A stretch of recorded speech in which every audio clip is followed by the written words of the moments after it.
Sejam bem-vindos, estimados irmãos e irmãs, a mais um momento de estudo bíblico aqui em nossa congregação. Eu sou o pastor Erison Lima Ferreira, da Congregação Cristo para Todos em Campo Grande, também junto com o nosso estagiário Mailer Goese da Silva em Campos Elíseos e Duque de Caxias. Nós trazemos sempre às terças-feiras estudos bíblicos, estudos temáticos, sempre em parceria com o projeto da Hora Luterana e vivenciar.net. Neste mês de setembro, nós estamos olhando aqui o Setembro Amarelo, o mês de prevenção ao suicídio, e a campanha principal, falar é a melhor solução. Das diversas maneiras, das diversas estratégias de aproximação, de enfrentamento a esse mal social, uma delas é falar sobre isso e olhar um pouquinho o que a Bíblia tem a dizer e como a Bíblia pode nos ajudar no cuidado pessoal de uns com os outros também. Esse é o nosso tema neste dia e nós queremos iniciar esse momento de estudo bíblico, então trazendo aí a presença do nosso Deus com cada um de nós, fazendo a invocação à Trindade. Em nome do Pai, do Filho e do Espírito Santo. Amém. Ó Senhor Deus Todo-Poderoso, nós invocamos a Tua presença entre nós quando abrimos nossa Bíblia para estudarmos um tema tão importante e necessário, tomando este mês de setembro, trazer ao diálogo e ao aprofundamento desta urgente necessidade de falarmos sobre os sofrimentos na vida, em que muitas vezes jovens e pessoas das mais variadas idades acabam tomando, Senhor, um caminho enganoso de sofrimento e até mesmo de morte. Fica conosco, dá-nos o Teu Espírito Santo, pois segundo a Tua palavra, onde 2 ou 3 estão reunidos em Teu nome, Tu te fazes presente. E usa, Senhor, esta sala virtual de encontro, de diálogo e de aproximação, porque apesar da distância, nos sentimos unidos numa só família, num só corpo, num só Espírito, por meio de Ti, nosso Senhor e Salvador, que vive e reina com o Pai e o Espírito Santo, o único Deus, agora e sempre. Amém. Amém? Amém. Muito bem. Então nós queremos cantar aqui um hino. Deixa eu colocar a nossa irmã Cláudia para cantar para a gente. Nem ela estava sabendo. Mas a Cláudia vai cantar para nós hoje o primeiro hino, Pai, eu te adoro. Muita honra.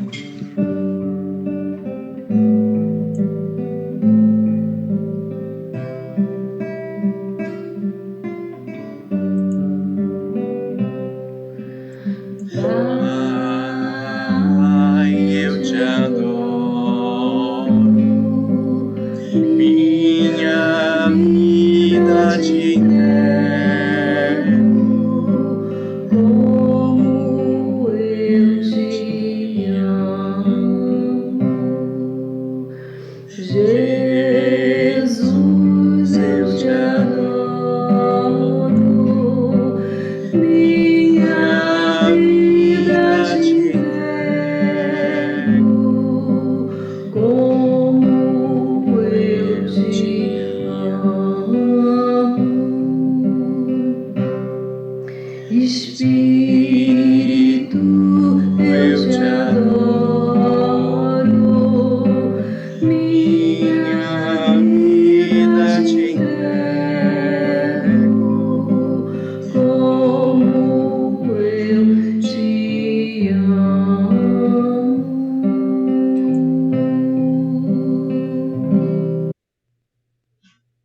Muito obrigado. Cláudia hoje cantando com a gente. É bom, a gente precisa aumentar mais esse repertório, né, Claudinha?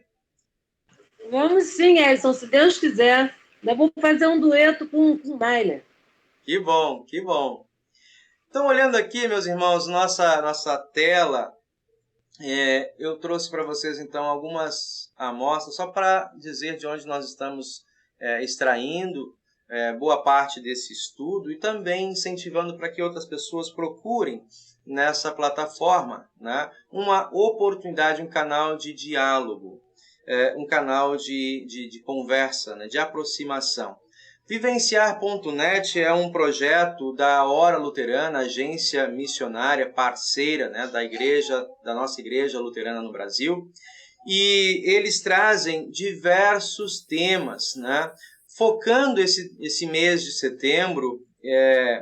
Esse mês de setembro e a fala sobre o suicídio, né, a conscientização, diálogo e aproximação de ajuda. Tem alguns temas lá. Conheço alguém que pensa em suicídio. O que faço? Né? Então, talvez você conheça alguém que passe por essa dor, por essa angústia. E aí, o que fazer? Né? Buscar informações. Tem estudo próprio lá preparado por psicólogos, como vocês podem ver aqui. Renato Erazo, né? Psicólogo falando sobre esse assunto. Né?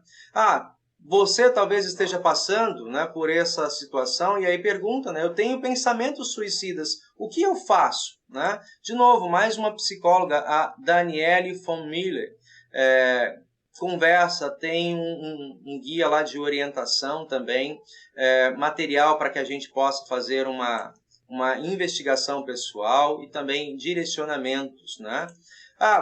Você é alguém que sofre, tem um luto por perda de alguém que passou por isso, né? Perdi alguém por causa do suicídio, o que faço? De novo aqui, o Tiago Heine, psicólogo da nossa igreja também, e escreve um artigo acerca desse tema, né? Como ficam aqueles enlutados por causa do suicídio, né? As situações de suicídio na família ou de amigos, né? Preocupações, o que fazer quando elas surgem, né? Muita das nossas preocupações, quando não resolvidas, quando não direcionadas adequadamente, acabam nos levando à desesperança, e esse é o tema que a gente quer abordar hoje, né? Pegar a discussão do suicídio, pegando alguns temas bíblicos, vamos dialogar em cima deles, e também vendo a parte da desesperança, né? Como nós podemos entender melhor esse assunto, né? Esse tópico. Muito bem, avançando aqui um pouquinho, quando nós vemos sobre o suicídio, meus irmãos, aqui um pequeno gráfico. Perdão, vamos voltar aqui. Um pequeno gráfico que mostra, então, uma pirâmide, né? Numa escala de cada 100 habitantes, né? De cada 100 habitantes, deixa eu ver isso aqui, atendidos em pronto-socorro. Né? É uma escala de um estudo que eu recebi do pastor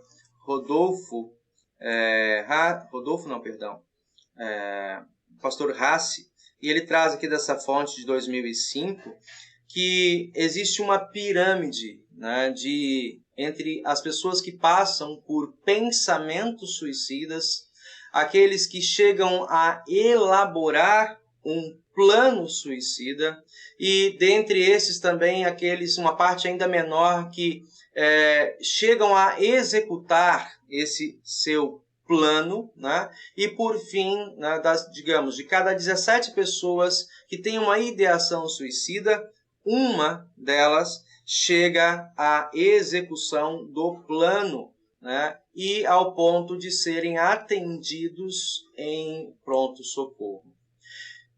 Desses casos todos, lógico, né, tem um viés enorme aí das questões que não são registradas, né? Ou seja, dá para fazer essa busca e identificar esses números a partir daqueles que foram atendidos, né? Ou, digamos, daquelas tentativas não bem sucedidas, e que chegaram ao socorro, né? Puderam ser acompanhadas aí por profissionais de cuidado médico. Né? Então, essa escala ela é muito maior, né, em termos de problema e de números que nós temos hoje para pensar. Ou seja, diante de tudo isso aí, para entender que os casos de perda de vidas, né, por pessoas que acabam causando dano e mal a si mesmas, é muito maior do que talvez tenhamos registro. A palavra do Senhor, ela apresenta relatos de suicídio né? Quais vocês lembram e aí gostariam de falar aqui? Vocês lembram, assim, casos de suicídio que a Bíblia relate? Alguém lembra? Eu lembro logo de Judas. Judas, né? Judas é o caso mais clássico, né? E muitos olham ali para a situação de Judas e o que a Bíblia fala, né? O apóstolo João diz, né? Que Judas foi para o lugar que lhe era próprio, né? Como um suicida. A Bíblia nos fala não apenas de Judas, irmãos. Se a gente for olhar, tem mais alguns casos. Eu trouxe aqui alguns para vocês. Sansão. Quem se lembrava desse caso? Você lembrava, né, Caio? Sansão se matou, né? Juízes, capítulo 16, né? Juízes 16, os versículos 29 e 30. Né? Lembremos um pouquinho rápido, né? Quem foi Sansão. Sansão foi um dos juízes no tempo após o estabelecimento do povo hebreu na terra de Canaã. Né? E entre esse estabelecimento e a paz que vai acontecer lá no reinado do rei Davi, passaram-se vários anos, né? Acho que, se não me engano, cerca de 200 a 400 anos, nesse período aí que os juízes estavam à frente do povo hebreu, governando em diversas áreas, e um juiz tinha essa função de representar o povo, né, a defesa da palavra de Deus, trazer, reconduzir de novo o povo hebreu às verdades, né, ou seja, à adoração, ao serviço, ao testemunho ao Senhor, dentro de uma terra estranha. Sansão é um desses juízes, só que, a despeito do seu chamado, Sansão recebeu um chamado para ser nazireu, né, uma pessoa de dedicação exclusiva ao Senhor. E tinha que cumprir, no caso de Sansão, votos perpétuos, né, desse nazireado. Sansão parece, pelos relatos bíblicos, que era alguém que não estava muito afim de cumprir o seu papel ao longo da sua vida. Né? Tudo aquilo que ele não devia fazer, ele era meio obstinado, meio rebelde, e ele fazia. Né? De tal modo que Sansão chegou a colher, digamos, os resultados da sua rebeldia. Né? Ele se envolveu com pessoas que Deus disse que não era para se envolver. Sansão consumiu alimentos que Deus dizia para ele, né, que não deveria consumir. E Sansão tomou práticas, né, adotou práticas e condutas de vida que Deus havia orientado para que ele se resguardasse, porque isso poderia trazer prejuízos, danos, né? Não apenas para a sua vida, mas também para a sua função de líder, de juiz, junto com o povo de Israel. Acontece que Sansão, então, depois que ele é capturado pelos filisteus, ele é aprisionado, seus olhos são perfurados, ele passa durante vários anos, né, no moinho, cuidando, né, ali como prisioneiro, até o ponto em que eles decidem trazer Sansão a público para fazer dele um motivo de chacota, de deboche. Né? E então, nos versículos 29 e 30 do capítulo 16, tem um relato como se fosse um último estágio ali, uma palavra de ordem de Sansão, e ele dá cabo de sua vida ali. 29, né? 28, assim, Sansão clamou ao Senhor e disse: Senhor Deus, eu te peço que te lembres de mim e dá-me força só dessa vez, para que eu me vingue dos filisteus, ao menos por um dos meus olhos. Então se abraçou com as duas colunas do meio, em que se sustinha a casa, e fez força sobre elas, com a mão direita em uma e com a esquerda na outra. E disse: morra eu com os filisteus. E inclinou-se com força, e a casa caiu sobre os príncipes e sobre todo o povo que nela estava, e foram mais os que matou em sua morte do que os que matou durante a sua vida. Alguém entrando na sala aqui? Alessandra. Então nós vemos aí o caso de Sansão. Né? Sansão foi um caso de suicídio. E ele acabou se sacrificando, tirando a sua própria vida em detrimento para combater ou para destruir os seus opressores. Né? Pergunta: Sansão é um caso clássico de suicídio ou é um caso de exceção à regra?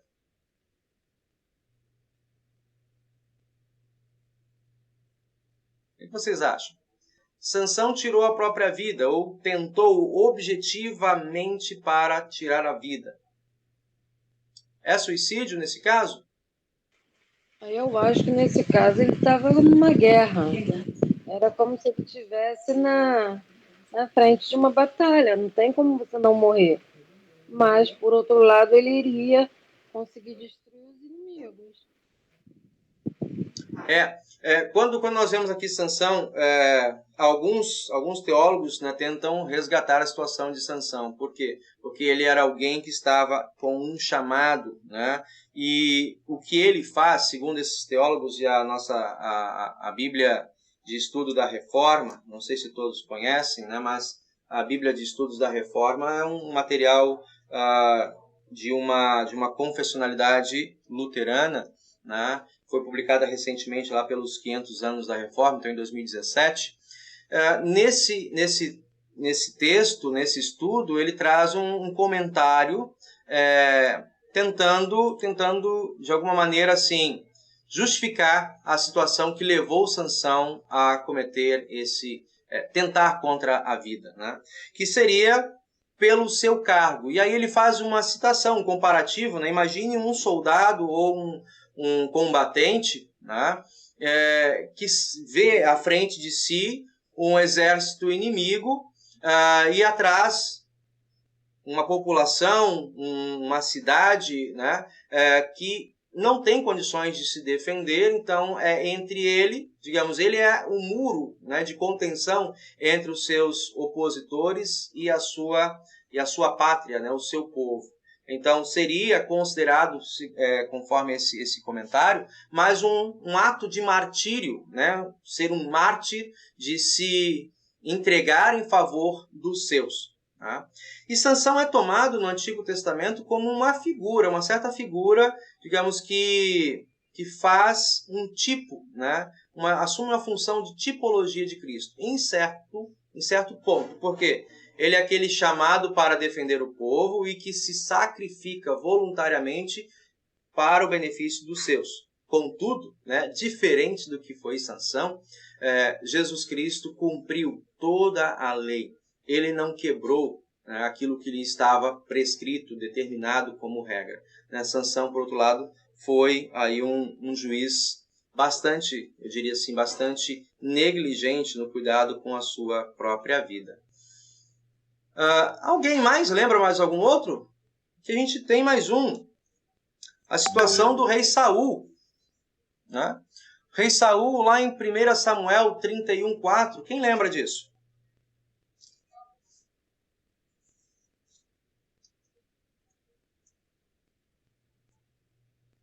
Alguém lembra desse caso? É o rei doido? O rei doido. O rei Saul. O rei Saul foi chamado, né, foi o primeiro rei de Israel, e ele tinha uma função, né, de liderar o povo, só que Saul acabou se perdendo, acabou ficando enlouquecido realmente, né, em muitas situações. Davi, que foi o seu sucessor, o acalmava ao toque da lira. Né? Acontece que ao final da sua vida, no texto, então, no último capítulo, né, do livro de Samuel, narra a situação de sua morte. E depois eu quero trazer o ponto, né, o que esses três têm em comum. A gente tem algumas divergências entre, como eu já falei, Sansão, né? Muitos não entendem como um suicida em si, mas a questão de um mártir. Mas aqui o rei Saul tem uma situação bem desagradável, né? Versículo 4 diz assim: Então disse Saul ao seu escudeiro: Arranca a tua espada e atravessa-me com ela, para que, porventura, não venham estes incircuncisos, que eram os filisteus, né? Eles estavam em batalha, em campo de batalha, para que não venham estes incircuncisos e E me traspassem e escarneçam de mim. Porém, o seu escudeiro não quis, porque temia muito. Lógico, né? Desde tempos antigos, tentar contra a vida de alguém já estava estabelecido nos mandamentos. Né? O 5º mandamento: não matarás. Então, o cuidado para com a vida, se você fazia isso por uma situação de embate, né? de combate, de guerra, era, de certa maneira, algo necessário, né? Para se preservar. Mas não que isso fosse feito contra o seu próprio povo. Né? Há regras muito claras sobre isso lá no texto de Levítico. Então, esse escudeiro de Saul não quis fazê-lo. Né? Então, diz ali o texto, continua. Saul, porém, o seu escudeiro não quis fazer, porque temia muito. Então, Saul tomou a espada e se lançou sobre ela. E vendo, pois, o seu escudeiro que Saul já era morto, também ele se lançou sobre a sua espada e morreu com o seu rei. Nesse caso, podemos entender como suicídio?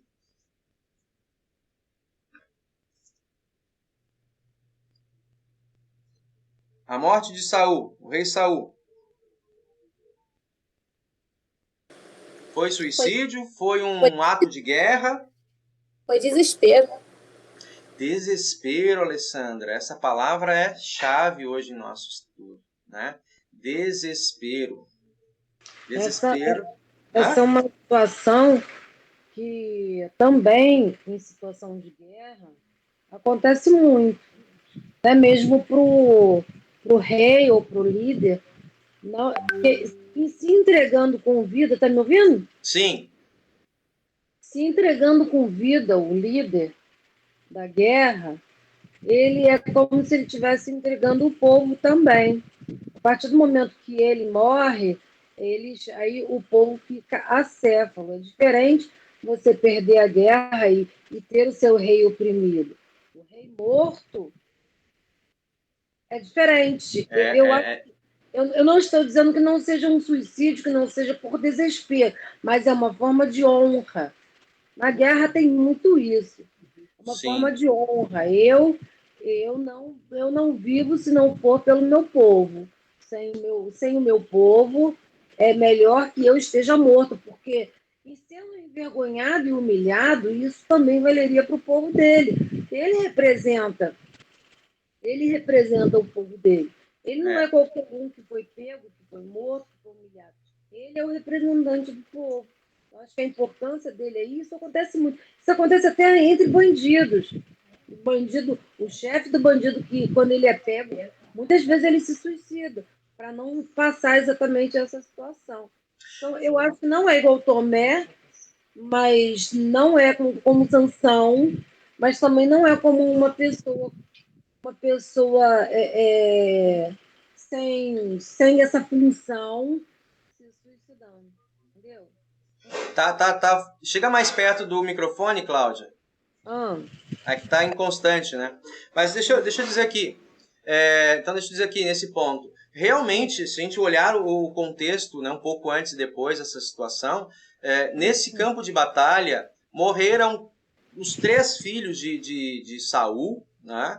E ele, percebendo que seus filhos estavam mortos, percebendo que o exército filisteu era muito maior do que a sua capacidade, provavelmente ele pensou isso. O texto relata que ele ficou em desespero e ele temeu exatamente esse escárnio, né, às mãos dos seus opositores, seus adversários, né? Mas isso não impediu que o fizessem. Tá? A narrativa do texto diz que quando encontraram no dia seguinte Saul morto ali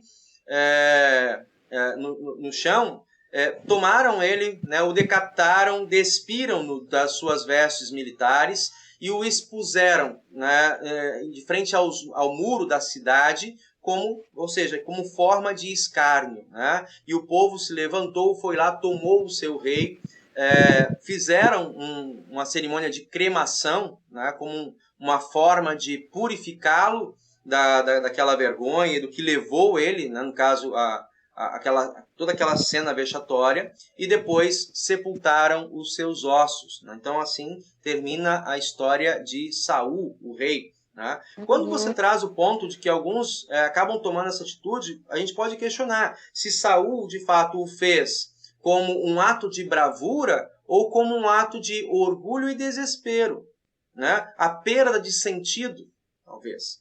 Né? Que sentido há mais? Os meus filhos estão mortos, né? O meu exército está a ponto de ser eliminado, né? E eu não quero ver isso acontecer. Então, o ato de suicídio, nesse caso, tende também, na minha leitura, a olhar por esse aspecto, né? De desespero. E nós vemos os relatos anteriores acerca de Saul, que ele deixou, né, de ter a bênção de Deus, né? Ele cometeu uma série de eventos de abandono, de repúdio por Deus na sua vida, e isso pode, de alguma maneira, ter contribuído, sim, ao seu desespero. Né? Nós vemos quando Saul tenta buscar uma cartomante para se orientar, para trazer de novo conselhos de Samuel, que já havia morrido. Né? Então, Saul meio que começou a agir por conta própria, a despeito daquilo que Deus tinha orientado a ele, dos caminhos que Deus tinha colocado para ele. Ele começou a tomar suas próprias decisões, os seus próprios caminhos. Né? E isso o levou ao ponto, de um lado, como a gente está pegando hoje, do desespero, né? E da falta de sentido, perdeu o sentido. Dona Tereza, sim, Cláudia, pode falar. Eu imagino realmente o desespero. Eu acho que o que leva a pessoa a se suicidar ou é bravura ou é desespero. Mas eu acho que a situação de um rei ou de um líder que é muito conhecido é diferente de, por exemplo... Chega mais perto do microfone. Tá ouvindo melhor? Sim. Eu acho que é diferente de, por exemplo, quando houve a queda, né, das bolsas de 1929, o que aconteceu? Essas pessoas, sim, elas se suicidaram por desespero, por não imaginar como ia ser a vida delas completamente dentro dos padrões que elas tinham. Eu vejo uma diferença em relação à posição, em relação, talvez, o suicídio dos presidentes, talvez se assemelhem a esse de Saul. Uhum. Houve um pouco de diferença por causa da posição. Entendeu? Entendi. Mais alguém gostaria de comentar? Senão eu vou ver mais um exemplo aqui. Não? Judas, né? Judas é o texto lá de Mateus, capítulo 27, esse vocês já citaram. Então, Judas é um caso clássico. E a gente já conversou um pouquinho disso em outros momentos, né? Não vou me aprofundar aqui, mas quando a gente falou por que Judas tirou a vida, né? Porque ele traiu o Senhor, né? E nós conversando, quando a gente falou sobre isso, também Pedro traiu o Senhor. Lembremos, né? Aquele que nega conhecer alguém com quem conviveu num momento tão delicado como era aquela Inquisição ali dos líderes fariseus na noite, né, da traição, na noite da Santa Ceia, né, às vésperas da crucificação.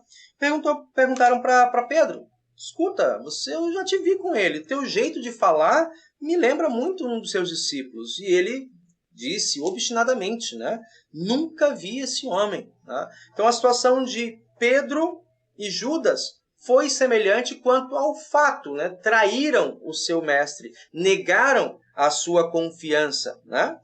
Só que para um houve um destino de reconciliação e para outro um ato de desespero que o levou a tirar a própria vida. Né? Então, Mateus 27, versículo 5, diz assim... Cadê?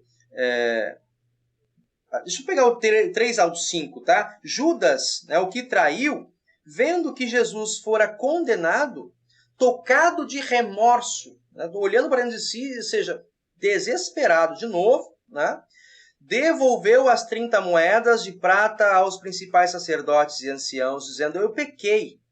Ele reconhece, traindo sangue inocente. E eles, porém, responderam: que nos importa? Isso é contigo. Ou seja, fica você com a sua questão de consciência. Nós não queremos entrar nesse assunto. Né? Não temos nada a ver com isso. O distanciamento, o isolamento, né, de alguém que está em uma situação de desespero. E então Judas, atirando para o santuário as moedas de prata, retirou-se e foi enforcar-se. Então esse foi o fim, né, da vida do discípulo, né, do discípulo Judas. E então, caso de Judas, tem algum mérito, alguma nobreza no seu ato?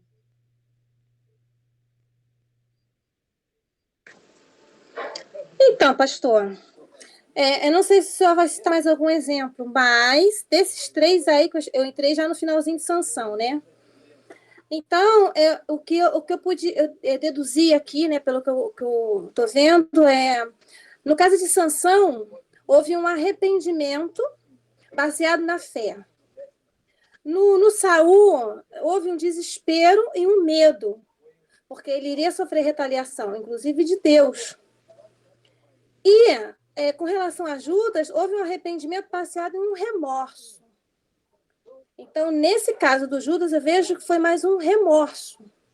Ele teve um arrependimento, né, nítido, pelo que ele fez, mas baseado nesse remorso. Então, um desespero também, óbvio, mas tentando só diferenciar desses 3, né?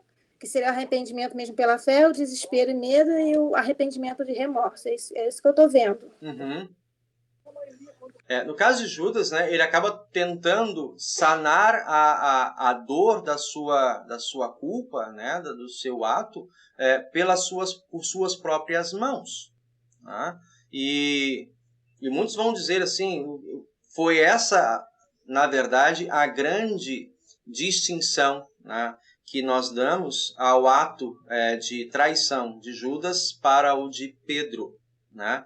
Pedro, na primeira oportunidade de reconciliação, de novo, ele volta aos pés do Senhor. Né? Judas, por N motivos que a Bíblia não entra em detalhes quanto a isso, mas ele seguiu o seu desespero, tentando da sua maneira solucionar a sua dor, o seu desespero. Né? E nós vemos pelos relatos bíblicos que essa atitude pode trazer danos, não apenas, né, como eu estava vendo uns comentários, né, que muitas vezes alguém que vai diante de um problema, né, de um problema que é temporário, toma medidas que são irreversíveis. Né? Uma medida completa, uma medida plena, uma medida irreversível para uma situação que é temporária. Né? Eu achei interessante essa questão, porque assim, o problema temporário, o que me chamou a atenção o problema temporário, ele é classificado dessa maneira por quem está de fora. Nós podemos dizer que a situação, o problema que Judas estava enfrentando era temporário, porque nós temos o relato de que Jesus no 3º dia ressuscitou.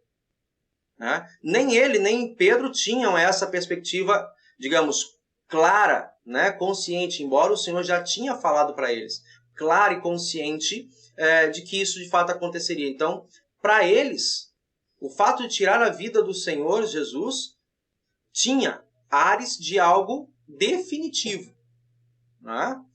E a medida que eles tomaram, no caso de Pedro, né, foi se resguardar ali se remoendo em culpa também, né?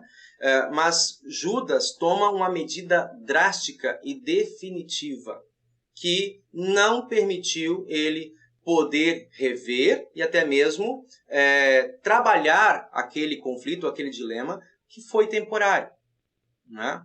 Então, esses comentários que eu estava buscando trouxeram essas reflexões. Então, às vezes, se a gente está tomando um problema, né, isoladamente, sozinho, tá aí, esse é um dos grandes problemas do suicídio, né, que é o problema do isolamento, né?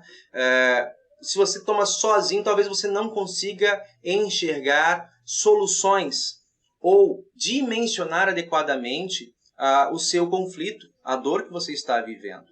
Tá? E quanto mais isolado, mais sufocante se torna o problema. Tá?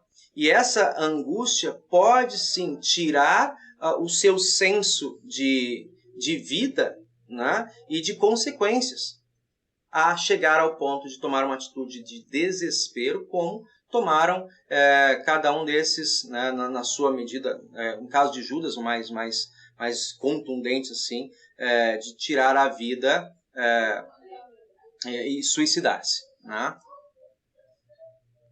Queria dar uma olhada aqui ainda com vocês, meus irmãos, um ponto diante, então. O que o texto bíblico lá de 1 Samuel 2:6 nos fala, né? Sobre aqui cada um deles tomou então uma decisão, né? Diante de situações diferentes, mas uma decisão de tirar, de dar cabo, de dar fim à própria vida. Seja por motivos, digamos, nobres, como nós colocamos ali a situação de Sansão, ou por uma situação de desespero, né? ou de remorso, né? Como o Saul e Judas. Mas o que a Bíblia nos fala acerca disso? O Senhor Deus é quem tira a vida e quem a dá. É Ele quem manda a pessoa para o mundo dos mortos e a faz voltar de lá. Né? Então, que autoridade temos sobre nossas vidas? Né? No primeiro momento, claramente trazido pela Escritura, ela é taxativa, direta, e não tem curva aqui. Quem tem autoridade para dar cabo da vida? Deus. Né? Aquele que tem o poder e autoridade para conceder vida, né, é quem pode, de novo, tomá-la para si. Nós não somos capazes, a Bíblia fala, não somos capazes de acrescentarmos um côvado sobre o tempo da nossa vida. Né? Não podemos dizer assim, eu quero viver mais tempo e realmente dizermos para Deus levar-nos à sua frente. Né? Um caso que a Bíblia relata do rei Ezequias, né, que em oração o Senhor lhe concedeu mais 15 anos de vida. Né? Mas fora isso, a Bíblia não relata. Então, quem tem essa autoridade para tirar a vida? Somente Deus. Né? E aí fica o caso do suicídio. Como é que ficam essas pessoas? A lei é tratada direto para elas, ou seja, já estão automaticamente condenadas. Né? É um ponto muito sério de acolhimento, de teologia, de ensino, né, bíblico, e, por outro lado, o acolhimento pastoral. Né? Porque, como a gente vai chegar aqui no ponto do suicídio, né, a Bíblia também nos fala o seguinte: ame os outros, no Mateus capítulo 22, versículo 39. Ame os outros como você ama a você mesmo. A questão é essa. Né? Esse ordenamento que Jesus traz lá em Mateus 22 como o segundo mandamento mais importante da Escritura, como nós podemos aplicá-lo a uma pessoa que está em situação de desesperança? Tá? Como ela vai poder amar os outros se ela está tão adoecida que ela não consegue amar a si mesma?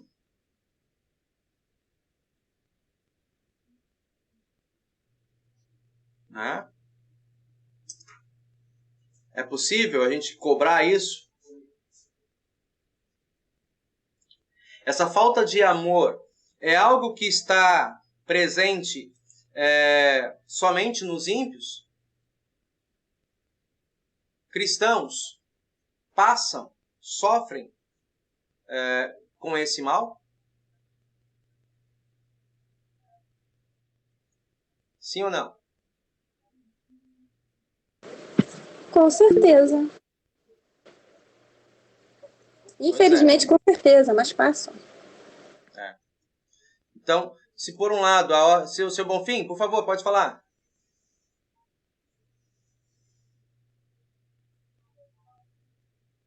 Seu Bonfim? Seu Bonfim pediu a palavra. Por favor, pode fazer uso.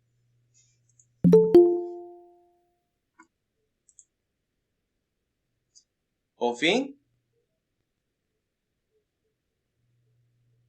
Seu Bonfim não está conseguindo falar?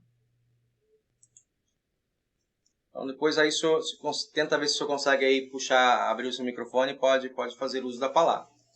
Muito Oi, bem. está me ouvindo, professor? Sim, estou ouvindo. Ok, desculpe. Bem, a questão que o senhor colocou, ela realmente pede uma reflexão bastante profunda, né? Porque de cara a gente pode falar, não, se você não ama o próximo, você não ama a si mesmo, né? É porque você não tem Deus no teu coração, é porque você não está pelo Espírito de Jesus, de Deus. Porque ou você vive pela carne ou pelo Espírito. Se você está em angústia, né, está em depressão profunda, se você está sofrendo, né, de algum mal espiritual, você não está com o Espírito de Deus. Então, somente a oração é que pode fazer superar esse problema. E com relação ao amor ao próximo, né, é possível até que você esteja naquele estado de depressão, de angústia, mas não esteja alheio ao sofrimento do semelhante, né? Então, a verdade é essa, não existe uma relação muito íntima entre as duas causas, entre você ser depressivo e o teu amor ao próximo. Tem muita gente que está enfermo, que padece de enfermidade, mas ainda tem, pelo menos em menor intensidade, um bocadinho de amor, um bocadinho de sensibilidade para com os problemas do próximo. Essa é a minha opinião. Tá bom. Gostaria de ouvir o professor André. Por favor, professor. A questão a questão do suicídio, né? Eu acho que é uma questão muito complicada em todos os tempos, né?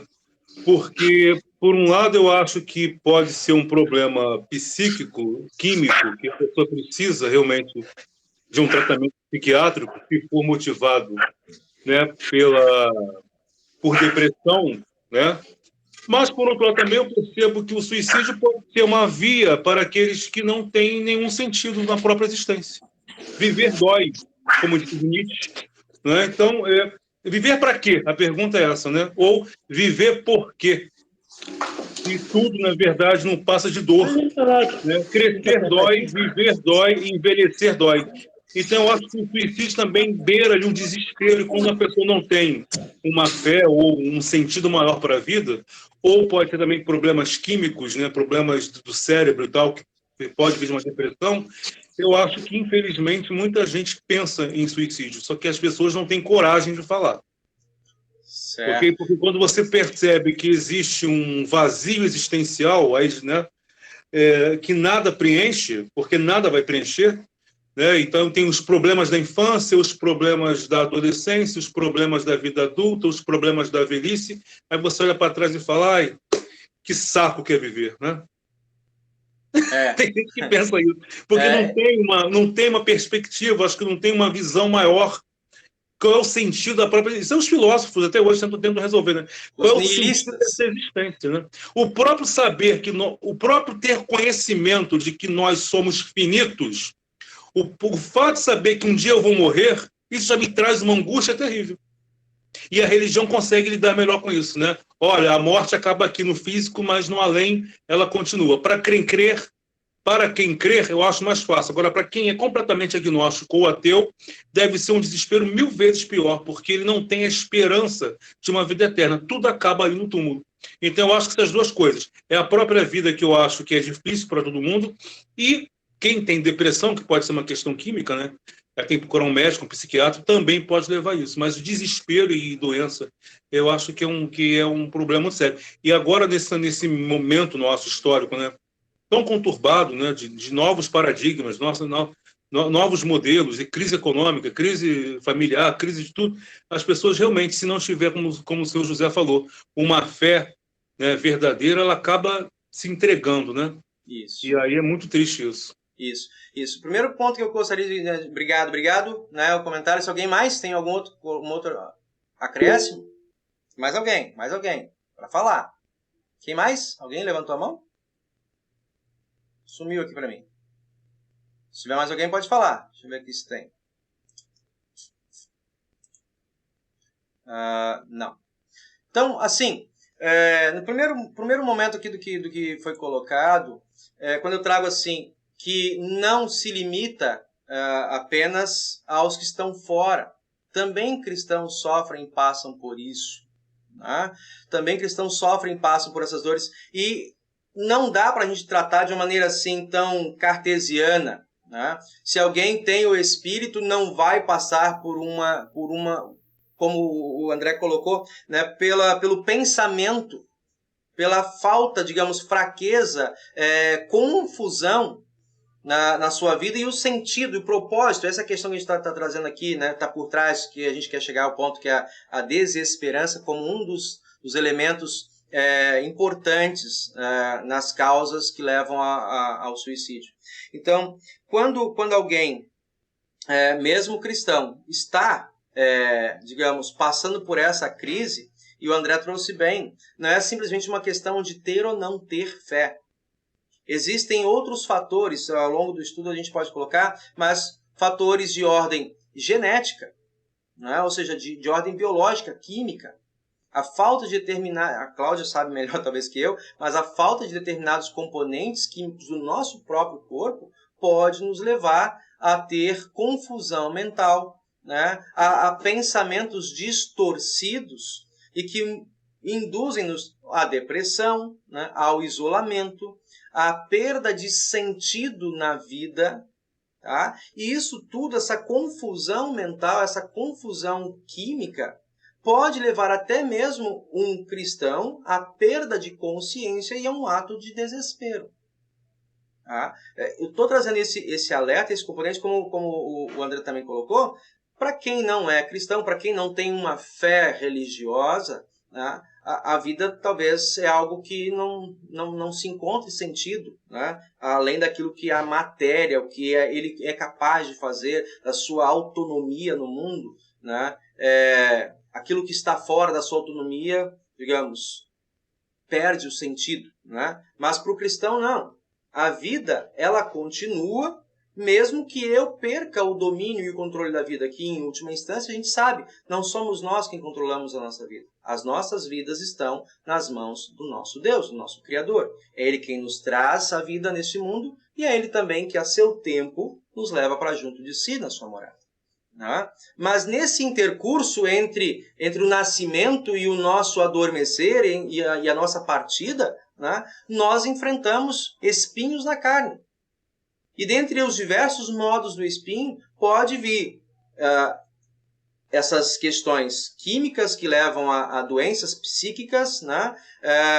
Questões de confusão de vida, de desespero, de atos que para nós parecem intransponíveis enquanto pessoas. Tá? De novo, Deus está presente? Deus se faz presente. Às vezes, né, o próprio indivíduo que está diante desse conflito, dessa angústia, está meio que cegado para isso. E o isolamento, né, se torna um dos algozes, né, contra a vida dessa pessoa. Então aqui já estou, digamos, apontando nuances de que, ao perceber alguém assim, ou estando nós nessa caminhada, um dos primeiros pontos importantes é não se isolar. E não deixar que o outro se isole. Talvez um bom caminho. Assim. Alguém que não é capaz de amar a si mesmo, seria isso um ato obstinado? Nesse caso, muitas vezes, a maioria das vezes, né, como a gente está falando a partir da fé, a gente está falando para dentro de alguém que olha para a Escritura, que olha para esse Deus, reconhece a existência dele e que ainda assim pode passar por essas dores, por essas aflições. Né? É olhar assim, Senhor, eu estou adoecido, eu não consigo me amar. Né? Ajuda-me na minha falta de amor próprio. Ajuda-me a que eu possa amar a mim e que, estando saudável nesse amor, que eu também não seja egoísta, mas que eu tenha condições de amar também o meu próximo. Né? Um primeiro ponto aqui. E aí eu trago aqui uma fala de uma neuropsicóloga, né, um estudo que foi publicado em 2018.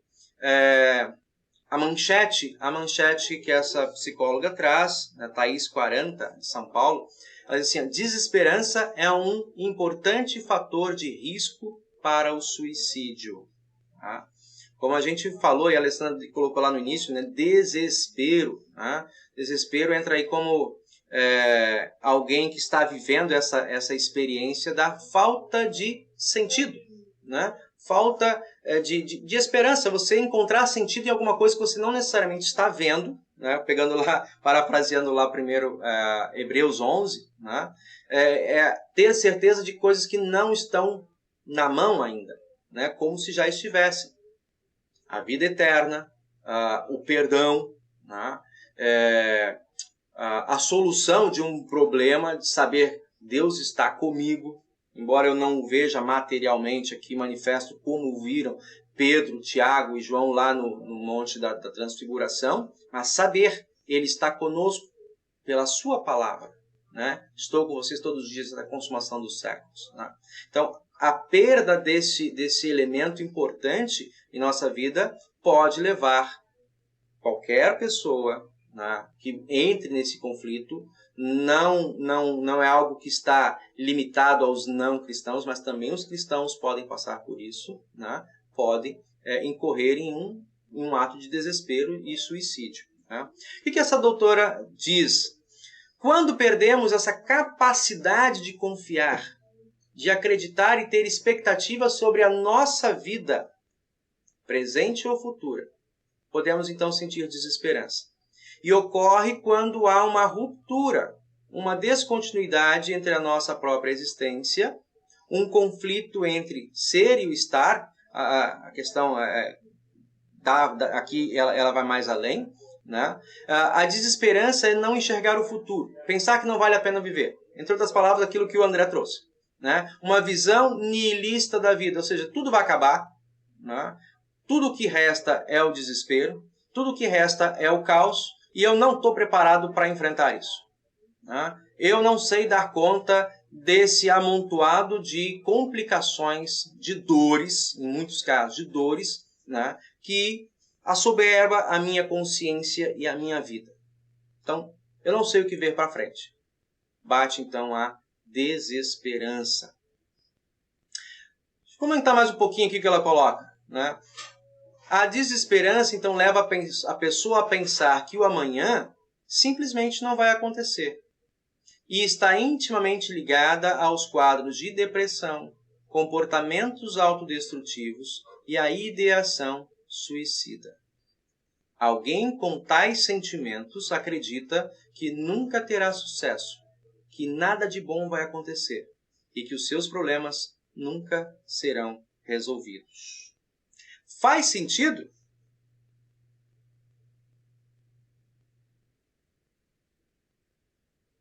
Faz sentido?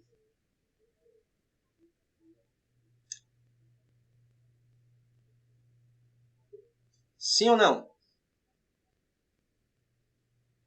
De certa maneira, pode falar. Seu Bonfim levantou a mão, pode falar.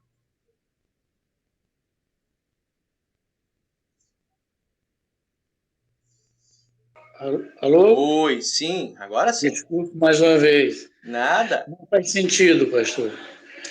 Não faz sentido, porque a depressão, a desesperança são sintomas de uma morbidez, de uma enfermidade. Né? e que produz até, em certo ponto, o distanciamento, a distância de Deus, da palavra de Deus.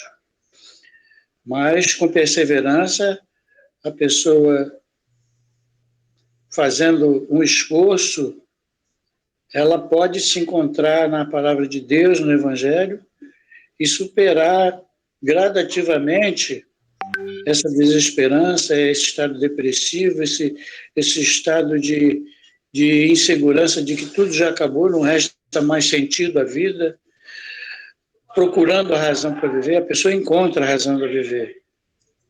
Muitos de nós passamos por provações, por obstáculos na vida, mas superamos. Eu continuo crendo que a palavra de Deus é um instrumento poderosíssimo e eficaz para a recuperação do indivíduo, de uma pessoa.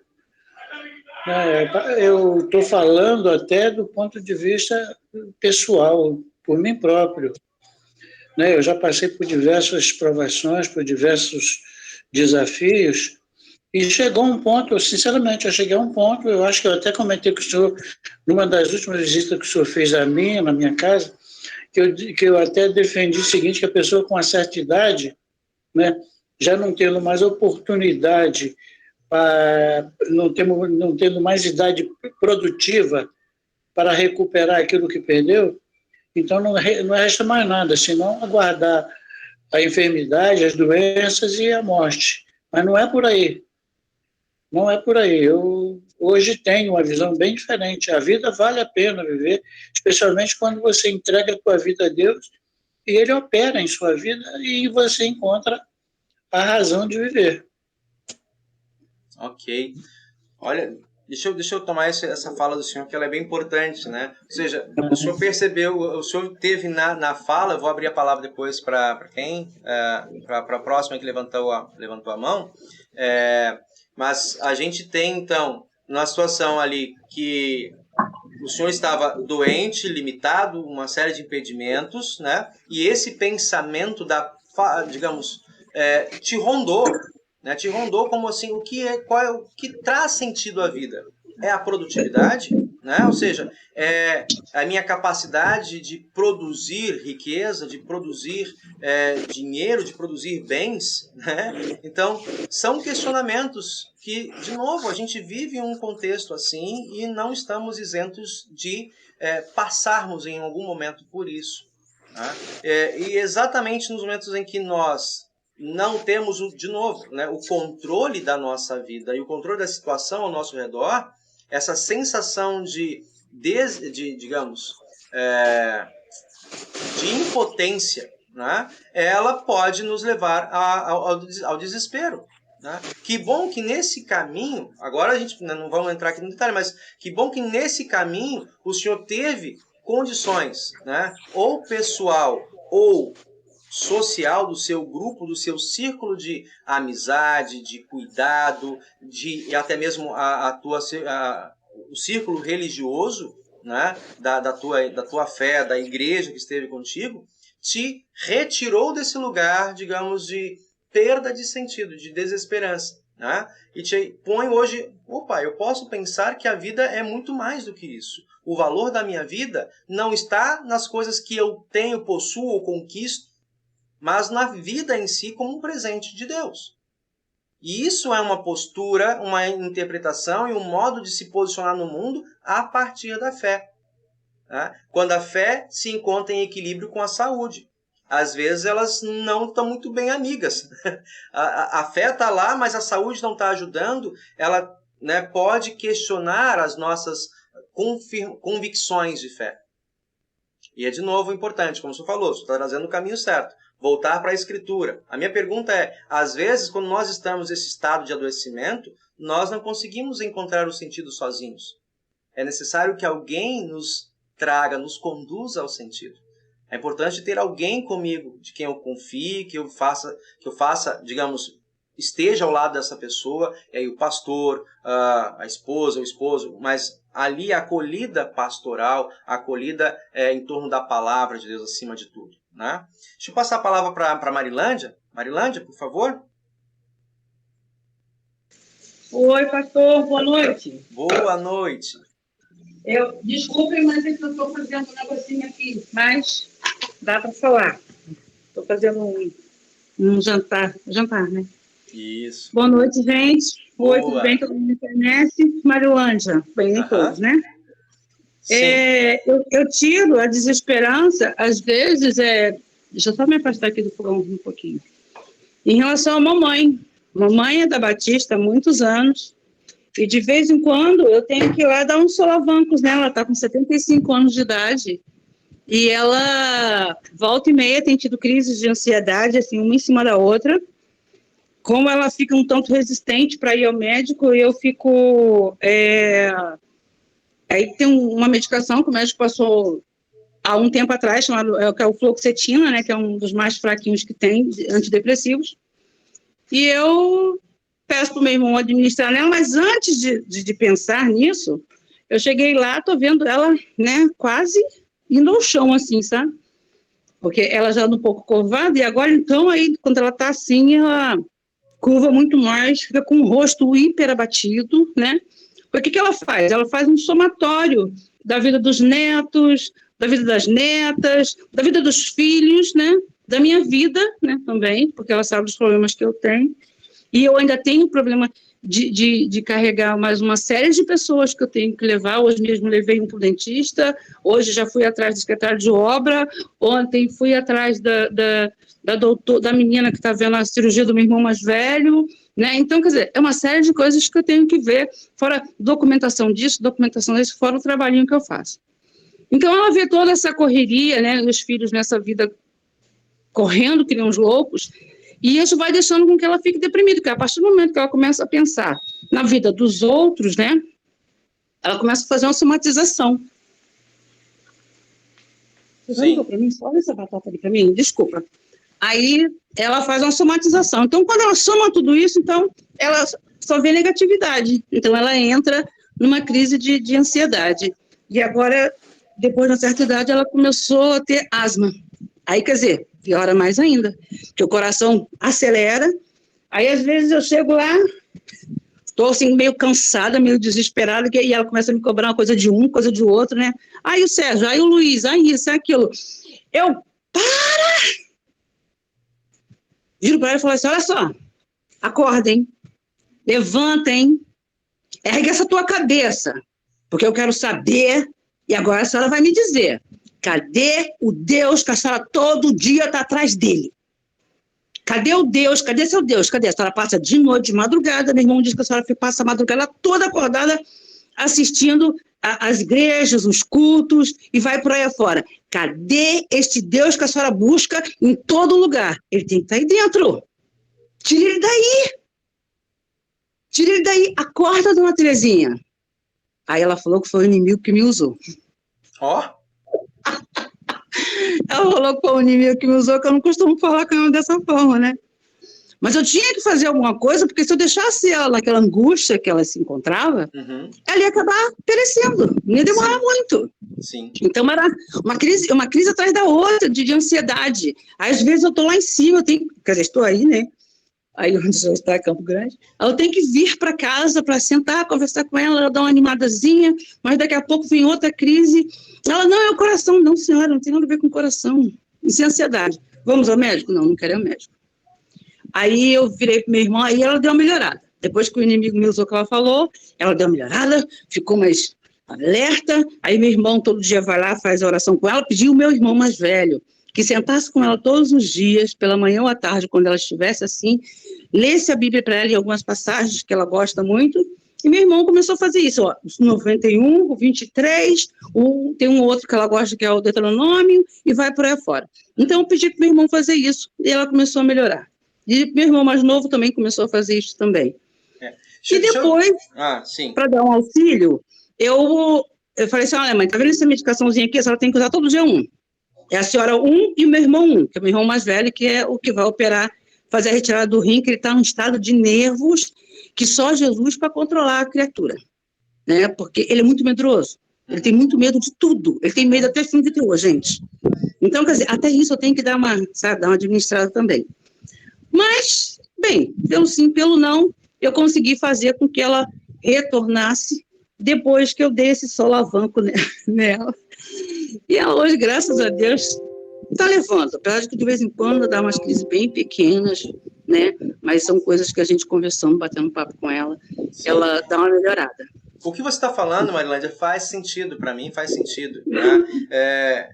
E assim, muitas vezes, quando você está junto com as pessoas, de novo, você dá essa chacoalhada, que a gente chama de um choque de realidade, como estratégias de trazer a pessoa a pisar no chão, né? Nos seus devaneios, no seu desespero pessoal. Muitas vezes eles não percebem as consequências que determinadas atitudes que até chegam, né? No caso, ao suicídio, como eu falei, soluções definitivas para situações ou problemas que são temporários, né? Ou seja, as causas muitas vezes não são de ordem de fé. Isso é importante colocar, né? Não são de ordem de fé, mas há uma confusão do objeto da fé no meio do desespero. Você perde em quem eu creio. Você olha muito mais para o problema do que para o Deus que caminha contigo em meio aos problemas. E tem uma história bem interessante, eu já vou avançar, narrada num livro que conta o dia a dia de Lutero, em que a esposa dele deu esse choque de realidade com ele. E que, em determinado momento, o reformador ele estava sendo perseguido para um lado e para o outro e não sabia, havia tanto problemas, tanto, digamos, os seus opositores, quanto por aqueles que, digamos, estavam abraçando a fé protestante do século XVI, e ele via que a liderança da igreja, né, que estava se formando na Alemanha, não tinha uma instrução para poder estender isso a outras pessoas, e ele, num determinado momento, começou a entrar em desespero, né? E Catarina teve uma atitude muito sábia, que ela se vestiu de preto. Ela se vestiu de preto e começou a andar dentro de casa, e que Lutero então voltou e falou assim: mas Catarina, quem morreu? Quem morreu? Ele disse: teu Deus morreu. Só pode ter sido, né? Como assim, Catarina? Não. Pela tua atitude, como você anda desesperado, né? Tu esqueceu que teu Deus anda contigo. Eu acho que teu Deus morreu. Eu estou de luto pela morte de Deus. Então, numa atitude criativa e muito impactante, né? Catarina deu esse choque de realidade no seu esposo e fez eles não olhar. Peraí, os problemas que eu tenho, né, não são para que eu carregue sozinho. E aí, então, eu quero dar sequência aqui no nosso estudo, né? Jó 3, né? Jó fala isso: por que se concede luz ao miserável e vida ao de coração amargurado, que esperam a morte e ela não vem, que cavam em procura dela mais do que tesouros ocultos, que se alegrariam por um túmulo e exultariam se achassem a sepultura. Deixa eu melhorar aqui um pouco a imagem para vocês. Porque se concede luz ao homem cujo caminho é oculto e a quem Deus cercou de todos os lados? Porque em vez de meu pão me vêm gemidos e os meus lamentos se derramam como água? Aquilo que eu temo me sobrevém e o que receio me acontece. Não tenho descanso, não tenho sossego, não tenho repouso. É um quadro de alguém em desesperança? Sim, né? No primeiro momento, o lamento de Jó é de alguém que parece não estar enxergando a esperança. E a gente costuma dizer assim, a última palavra de ânimo, de incentivo a Jó, vem de sua esposa, né? A quem ele, digamos, deveria esperar todo o apoio, né, e acolhida. Ela diz assim: Jó, amaldiçoa esse teu Deus e morre. Né? Ou seja, entrega tudo e segue em frente, não tem mais nada para ti. E o que acontece? Nós sabemos no final do livro. Né? Além dessas dores, dessas aflições que ele sofre no corpo, as perdas, né, a própria saúde, todos os males que sobrevêm a Jó, né, a acusação dos seus amigos: olha, tem um problema de fé aí, Jó. Você está devendo alguma coisa para Deus. Né? Geralmente os amigos que muitas vezes se aparecem do nosso lado como acusadores, aqueles que são cartesianos, né? Se você não está indo bem na sua vida, porque você está devendo alguma coisa para Deus. Será? De modo nenhum. Isso é uma palavra muito, que eu digo assim, muito irresponsável. De alguém que chega e, sob os seus pressupostos, sem entender a história, a dor daquele que está sofrendo, né, lança sobre ele um juízo. Quando nem mesmo o próprio indivíduo está compreendendo as dores que está sofrendo. Né? E eu acho que esse é um ponto interessante de colocar. Então, quando nós falamos das causas de suicídio, nós precisamos tomar em conta que os fatores são diversos, né? São fatores psicológicos, né? São fatores biológicos, como nós falamos, a questão genética, falta de determinados componentes químicos do corpo, tá? Psicológicos são a questão de assoberbamento, né? De pensamentos confusos, de ansiedade, né?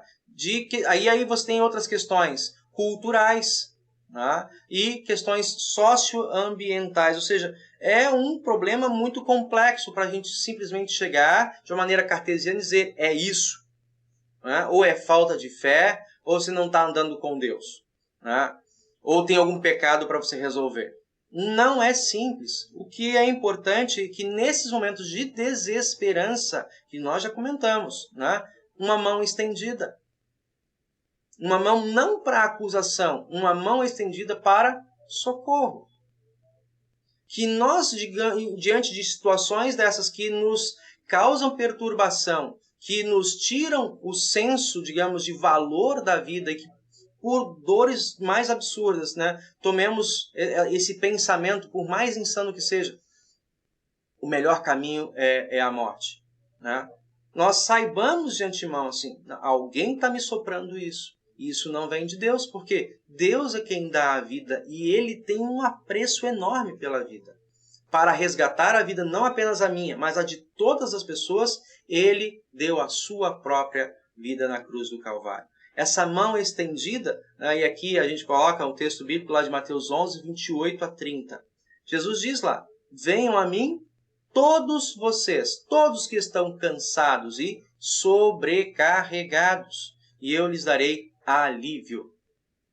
Tomem sobre vocês o meu jugo e aprendam de mim, porque sou manso e humilde de coração.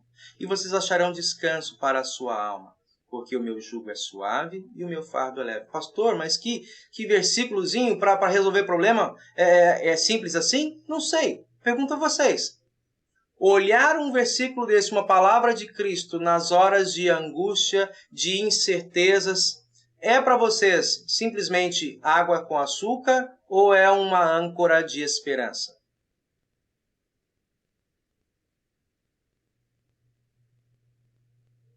Como vocês enxergam? Pode falar.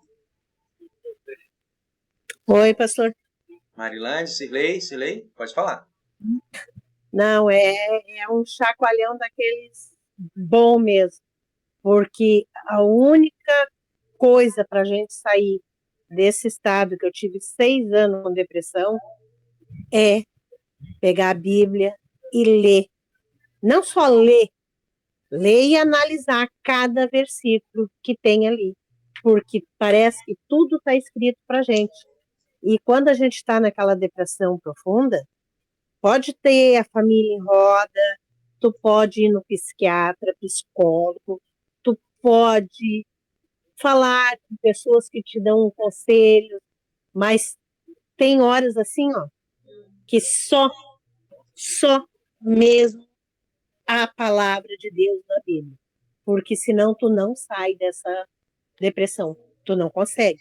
Tu tem fé, tu sabe que tu tem que ir em frente, mas se tu não te debruçar na Bíblia e todo versículo tu analisar ele, quais os prós e os contras da tua vida, a gente não sai da depressão. Tem que ter pela ajuda de todos, não ficar sozinha e pela Bíblia, porque só Deus mesmo para tirar a gente dessa depressão profunda. E eu, graças a Deus, agora não me trato mais nem com psiquiatra, nem com psicólogo, e muito menos remédios fortes depressivos que eu tomava.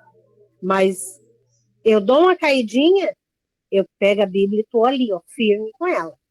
O que eu puder, tá sempre lendo, eu estou sempre lendo, porque é a única coisa que me fez sair de tudo isso que o senhor falou hoje, de tentar, de tentar, e muita gente consegue, eu só não conseguia fazer o pecado pior, que é tirar a vida, porque eu me agarrei com a Bíblia. Ok, ok. Você trouxe aqui, junto na sua fala, né, Cirlei, você enfatizou a importância, ou seja, não é água com açúcar. Tem um papel importante no equilíbrio, no redirecionamento, né? Mas junto com isso, ou seja, você também teve apoio, né? E a gente entende, valoriza isso. É importante isso, né? Quando a gente fala, tome a palavra de Deus e estude e medite, não é no sentido assim de ser um fundamentalista obstinado, né? Não, Agora não. só ler a Bíblia, não. Porque Deus também usa a ciência, né, o conhecimento do ser humano para o bem, tá? E nesse sentido, as vocações, né? Os profissionais, a tecnologia, os aparatos, o cuidado humano, a presença humana, você ressaltou Tudo, isso, né? é, Tudo junto, é um conjunto. tudo Psicólogo, um psiquiatra, É. isso, psicólogo, psiquiatra, família, ou seja, não fica sozinho, não fica marido, sozinho. tudo junto. E a espiritualidade. Assim, não, porque eu sou cristão e estou passando por isso, então a Bíblia não serve para mim. Não, essa é uma falácia. Esse é um enredo do inimigo para que assim, não, nós somos pessoas complexas, né? Temos necessidades humanas, necessidades bioquímicas e também necessidades espirituais. E a essas necessidades últimas, a palavra de Deus e a fé em Cristo Jesus é o diferencial. Né? Mais alguém estava aí na vez para falar rapidinho? Seu Bonfim. Oi, pastor. Pois não. Qual é a fila? A fila, deixa eu ver aqui. Vê assim deixa eu abrir aí, a fila. pastor. Vê assim. A fila está o seu Bonfim, depois a Marilândia. Ok. Seu Bonfim, por favor.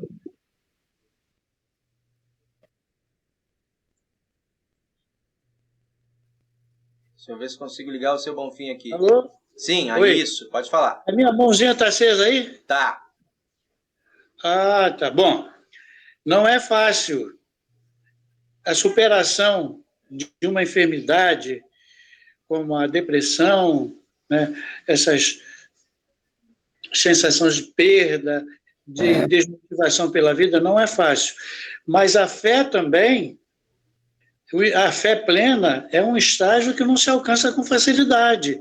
Você tem que perseverar na fé, tem que ter a ajuda da família, tem que ter a ajuda dos amigos e todos falando a mesma linguagem. Só Deus é o caminho, só Deus cura. Tudo bem, reconheço, o senhor falou, a medicina, a ciência, sem dúvida nenhuma, Deus usa a medicina e a ciência, mas a decisão final é dele. Porque você pode estar enfermo, procurar um médico, procurar um especialista, tomar os medicamentos receitados pelo médico, mas se não tiver Deus abençoando os medicamentos e os amigos, as pessoas que estão ao redor de você, especialmente a família, para que você possa encontrar na palavra de Deus a superação da fé, como bem disse a irmã Cirlei, poxa, é tudo, né? O senhor falou, venham a mim, todos vocês que estão cansados e abatidos, e eu vos aliviarei. Né? Deus disse, procure, em primeiro lugar, o reino de Deus, o reino dos céus, e todas as outras coisas lhe serão acrescentadas, inclusive a saúde. Sim. Sem a fé, não existe mais nada. A fé é a grande razão da nossa vida. Ninguém vive sem fé. Sim. É só isso, pastor. Tá bom. Sim, o senhor está reforçando aqui de novo, então ela fala, essas palavras, né, de Cristo não são apenas água com açúcar, ela tem um valor fundamental no cuidado, né, no cuidado e, de novo, trazer um sentido à vida. É um valor riquíssimo. Isso aí. Marilândia.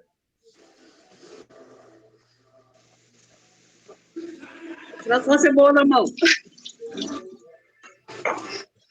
Bem, eu recorri à fé da minha mãe, né, para trazê-la de volta, porque depois do amor que ela tem por nós, assim, primeiro, antes do amor que ela tem por nós, o que ela mais preza é Deus, é Jesus. Então, quer dizer, foi onde eu tinha certeza que eu ia trazê-la de volta, era dando esse chacoalhão, entendeu? E graças a Deus foi o que trouxe ela de volta, E ela começou a caminhar, tanto até o mesmo dia, por incrível que pareça. É Deus. Ela começou a reagir melhor, ela estava mais, sabe, disposta, começou a ir para a cozinha, fazer a comida, né? Começou a orar diferente, porque às vezes é o que o Bonfim falou, vai chegando a idade, eu não posso mais trabalhar, eu não posso mais limpar a minha casa, eu não posso dar essa ajuda que meu filho ou minha filha está precisando, meus netos estão precisando. Então começa a somatizar isso aí e dizer que não sirvo mais para nada e pronto. Então, quer dizer, no que ela se agarra todos os dias, que eu vejo ela, eu chego lá de vez em quando, devagarinho, vou lá na janela, tá ela lá orando com os braços, né, para cima. Então, quer dizer, foi o único meio. E é o único meio foi trazê-la de volta, né, para que ela volte ao amor de Deus, né, porque de repente ele fica meio perdido em meio a todas essas questões da vida, do dia a dia, da sua idade. Então, mas graças a Deus, isso deu um solavanco para que ela continuasse caminhando.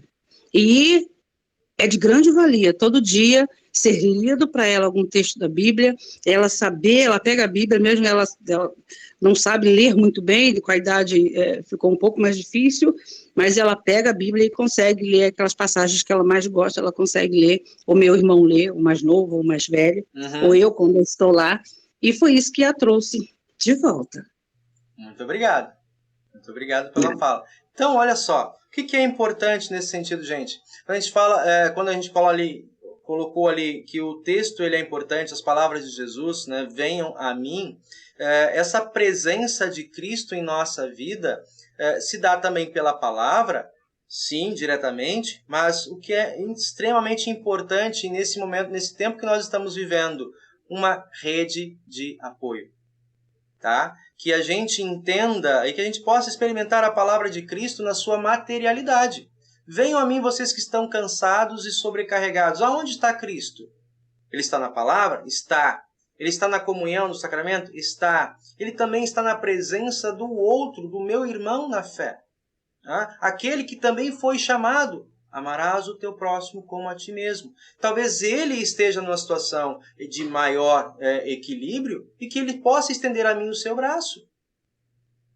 E a gente está junto. Então, quando a gente coloca aqui esse slide, né, da rede de apoio diante das crises, né? Ou seja, buscar amigos, colegas, familiares, né? Apoio na sessão de saúde. Né? Aqui, o capelão, né? A pessoa do pastor ou do capelão no hospital ou na clínica de reabilitação, de cuidado.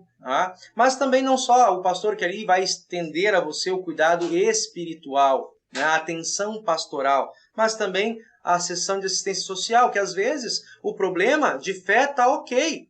Mas a crise, por exemplo, de desemprego, de falta de colocação no mercado, de falta, digamos, condições de oferecer a subsistência mínima para aqueles a quem você tem uma responsabilidade, ou até mesmo sobre a sua própria vida. Então, que você possa saber disso, de que existe uma rede de apoio, de assistência social nas suas entidades próprias dos municípios, do seu bairro, da sua cidade. Né? Serviços de saúde pública também. São modos em que Deus se faz presente. Pastor, mas isso está falando de outro lugar, né? O SUS está com seus problemas, o CRAS não funciona bem no meu bairro, na minha cidade. Infelizmente eu tenho que concordar em muitos casos, mas isso não é uma lei absoluta. Tá? O fato é que nós não devemos nos isolar. Acima de tudo, estender as nossas angústias, nosso sofrimento em meio ao nosso grupo de fé, nossos irmãos de fé. Eles podem ali fazer essa ponte, ou até mesmo a igreja, numa situação de urgência, emergência, e representar, ocupar essas funções, esses lugares de organizações do nosso município, da nossa sociedade, ali para você. Né? O que não podemos em tudo isso é viver a ilusão do super-herói, né, do isolamento, de não querer se apresentar como, digamos, impotente, insuficiente para dar conta dos seus problemas. Essa é a grande falácia, que muitas vezes a pessoa em estado de sofrimento, de carência, né, ou essa impossibilidade, acaba tomando essa escolha. Tá? Foi o que nos relatos bíblicos nos induz, né, que foi o que levou à atitude de Judas. Ele se sentiu talvez tão corroído no seu remorso, na sua culpa, e ele pensou talvez consigo, bom, eu fiz toda essa bagunça, e agora o único que pode resolver essa bagunça sou eu, está na minha mão. E o que eu posso fazer agora? Posso dar cabo porque eu não dou conta mais de tudo isso. Pelo menos eu tiro o meu alívio. Aí que está o problema.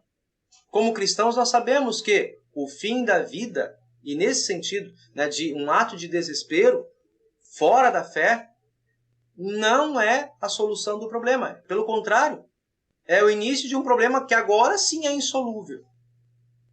Porque para a eternidade não há mais reparação, não há mais como resgate. Enquanto aqui no mundo, ainda no último fôlego de vida, há o resgate, há o cuidado, né, de Deus que nos salva e protege a nossa vida. Deixa eu botar mais um ponto aqui. Sim, só para eu fechar aqui, irmãos, quando a gente fala então de coletividade, de cuidado, eu vi um videozinho e agora eu boto ele aqui para encerrar com vocês. Não sei se vocês já viram, né? A Luana disse que já é bem antigo. Só gostaria de repartir aqui com vocês esse videozinho, que é a importância do trabalho, cuidado uns com os outros. É uma parábolazinha, né, dos nossos dias.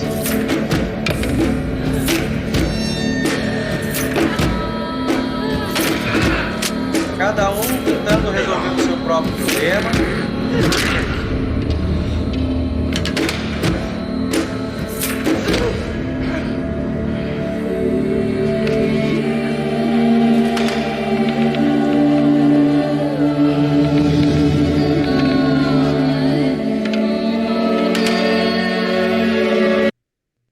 E, de novo, a solução não está no isolamento. A solução está no... Deixa eu botar aqui de novo.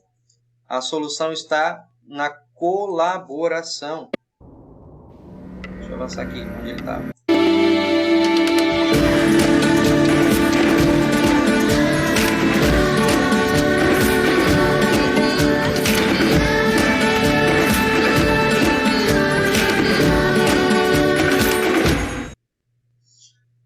O vídeo ele tem uma outra, né? Ele é uma campanha, então, mas o que eu quis extrair desse vídeo para nós é, em meio a a desesperança que pode levar pelo isolamento, pela falta de perceber o sentido da vida, né? Que não isenta nem mesmo cristãos, né? Ou seja, faz parte da caminhada, da peregrinação, sofrimentos, e eles podem aparecer de maneira diferente, né? Para qualquer pessoa. Até mesmo pastores, né, podem, em ato de desespero, perder as amarras de como vai se segurar. Né, e há casos recentes de pastores que surtaram, né, em meio à sensação de sobrecarga de tarefa, de burnout, de crise, né, na família, no trabalho, e que tomou essa medida de desespero, ou seja, ninguém está isento. Agora a questão é, isso é a última palavra para cada um de nós? Não.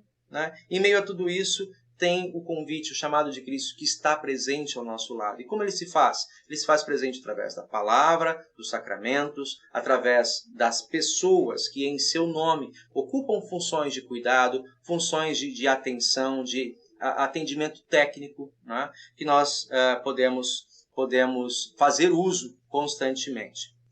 Até aqui, tudo bem entre vocês? Eu peço desculpas aí pelo tempo. Foi tranquilo? Não é um assunto que se esgota. Não pretendo esgotá-lo aqui. Né? Mas dá para a gente seguir então a parte final do nosso estudo? Alessandra? Eu vou precisar me retirar. Sim, já estou entrando em sala de aula. Sim. Tá, só dar um oi para vocês, boa noite e bom término de estudo aí.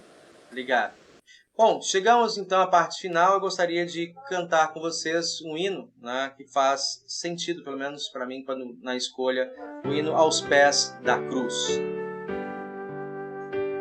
Aos pés da cruz de Jesus, perdão eu vou pedir. aos pés da cruz de Jesus. A paz eu vou sentir, somente com Jesus eu vou sorrir. Com Ele a vida é bela e mais feliz, com Ele a vida é bela e mais feliz. Aos pés da cruz de Jesus, perdão vou encontrar. Aos pés da cruz de Jesus, a paz eu vou gozar. Somente com Jesus eu vou andar, com Ele eternamente vou morar, com Ele eternamente vou morar.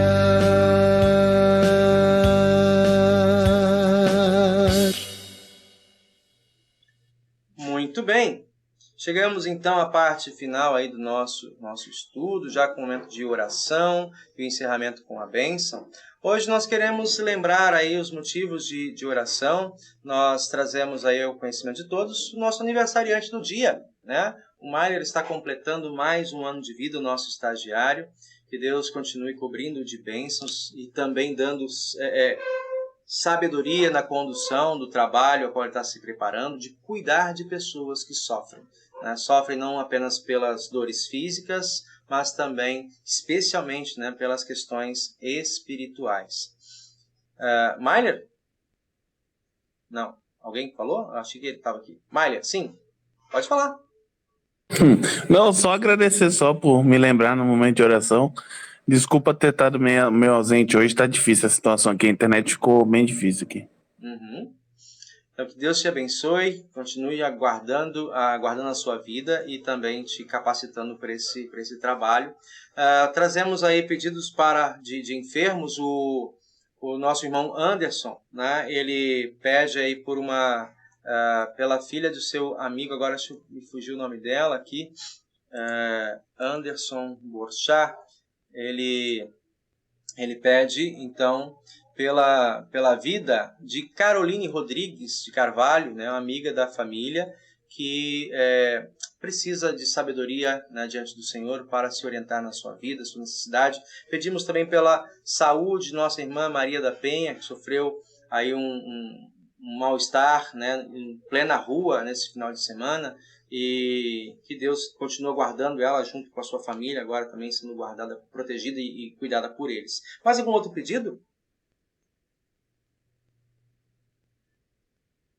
Não? Não havendo? Pastor, Sim, por favor. não esqueça eu. Pode falar. Luiz contra a cirurgia, Luiz Cláudio. Uhum. Esse aí é para se manter até a cirurgia em oração constante. Mamãe, Dona Terezinha. Sim. Sérgio e Adriana, meu irmão, juntamente com sua esposa. Terezinha, Sérgio e Adriana. Isso. E eu.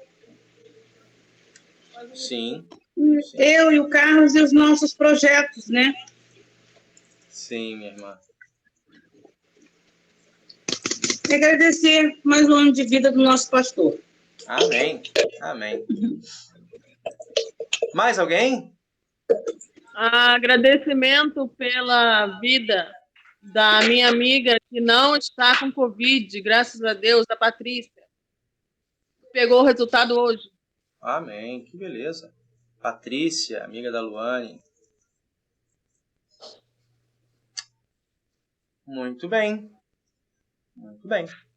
Queremos falar com o nosso Deus e lembrando, né, esse mês de setembro, muitos casos, pessoas que passaram, que passam por esse mal bastante disseminado entre nós aí, causado por questões químicas, também por questão de isolamento, né? Muitos idosos acabaram assumindo aí condição de ansiedade, transtornos de ansiedade. Lembramos a nossa irmã Noêmia, né? Que passa também com esse mal. Nós lembramos nosso irmão Fabrício, também precisa constantemente de atenção, cuidado, e que tem se mostrado aí recuperado em suas enfermidades, nas suas lutas, e que Deus continue guardando, amparando a vida desses nossos irmãos. Nós falamos com o nosso Deus em oração. Senhor Deus e Pai querido, graças te damos por teu cuidado em nossas vidas.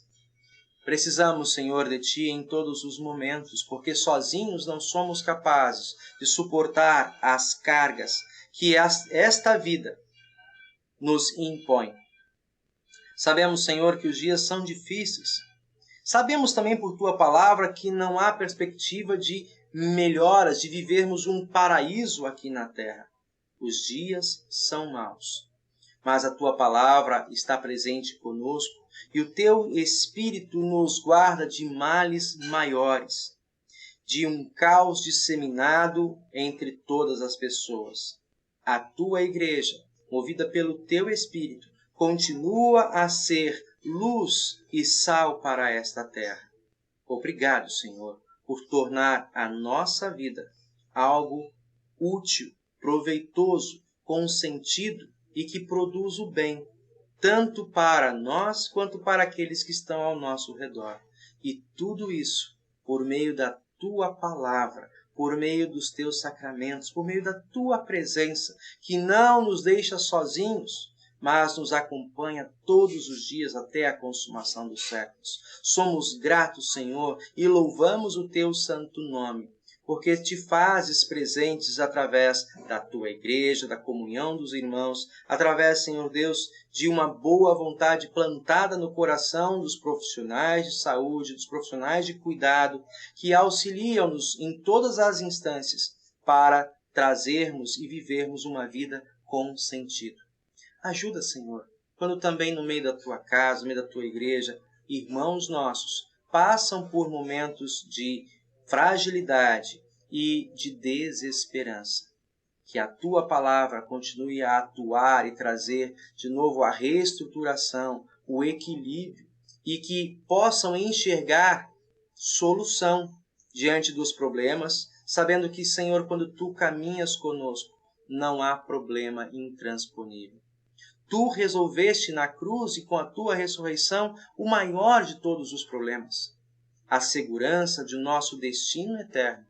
E se Tu cumpriste e és fiel em resolver este que é o maior de todos os nossos problemas, Tu assim nos afirmas, Senhor, que as coisas menores serão passadas, serão sobrepostas, ó Deus, e nós confiamos na Tua palavra. Ajude o Senhor como igreja, também através desse estudo bíblico, que seja útil e que ofereça uma luz, uma solução, um caminho, um direcionamento àqueles que estão, neste momento, enfrentando essas lutas e não sabem para onde olhar. Que enxerguem na Tua cruz, na presença da Tua igreja no mundo e ao lado destes que sofrem, um porto seguro. Senhor Deus, nós entregamos em Tuas mãos nossos irmãos e irmãs, aqui apresentados, os que estão passando por necessidade de cuidado e atenção com a sua saúde. Estenda, Senhor Deus, a Tua mão misericordiosa. Conceda que as portas para acolhimento, atendimento médico, emocional, psiquiátrico ou psicológico sejam abertas e que estas necessidades sejam atendidas. Esteja também, Senhor Deus, com aqueles que estão passando por um momento de desestruturação familiar. Que Tu conceda sabedoria para reequilibrarem-se. Conceda, Senhor Deus, também a oportunidade de reconciliação, de arrependimento e de apoio mútuos. Senhor Deus e Pai, conserva em saúde, conserva também com sabedoria os Teus servos, de modo especial nosso irmão Mailer, que neste dia celebra na Tua presença mais um ano de vida. Obrigado por todo o ano que passou e conceda, Senhor Deus, neste novo ano, nesta nova etapa, que ele possa ver na Tua presença, na Tua palavra, no Teu chamado, também uma esperança e força para ir além, quando as suas capacidades pessoais não forem suficientes. Que caminhe pela fé, como servo, como alguém que recebeu de Tuas mãos o santo chamado. Fica, Senhor Deus, com cada um de nós essa noite e nos dê um sono reparador. Em nome de Cristo Jesus, teu Filho, nosso Senhor e Salvador. Amém. Estendo sobre cada um de vocês, meus amados, a bênção do Senhor. O Senhor te abençoe e te guarde. O Senhor faça resplandecer o seu rosto sobre ti e tenha misericórdia de ti. O Senhor sobre ti levante o seu rosto e te dê a sua paz. Amém. Amém?